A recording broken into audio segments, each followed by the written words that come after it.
அசைவம் உணவு சாப்பிட்ட பின் வீட்டில் விளக்கு ஏற்றலாமா? பொதுவாகவே தினமும் வீட்டில் விளக்கு ஏற்றுவது ஒரு நியதி.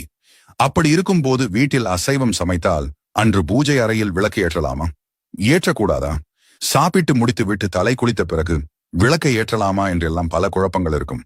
அந்த குழப்பங்கள் எல்லாம் போக இந்த பொதுநலம் வீடியோவை கடைசி வரை பார்க்கவும்.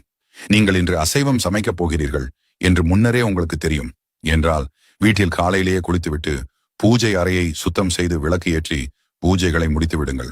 பிறகு பூஜை அறைகளை அடைத்து விடுங்கள். அசைவம் சாப்பிட்ட பின் விளக்கு ஏற்றினால் பிரம்மஹத்தி தோஷம் ஏற்பட வாய்ப்புகள் உண்டு.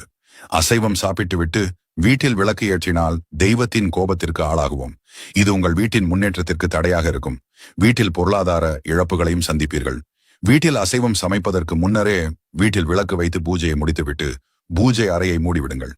சாப்பிட்டு முடிந்த பின் வீட்டை உப்பு, எலுமிச்சை, மஞ்சள் வைத்து நன்றாக துடைக்க வேண்டும். பிறகு பக்தி, சாம்பிராணி என்று வீட்டில் போட வேண்டும். வீடு முழுவதும் வாசனை வந்த பிறகே குளித்துவிட்டு பூஜை அறையை திறந்து விளக்கு ஏற்ற வேண்டும்.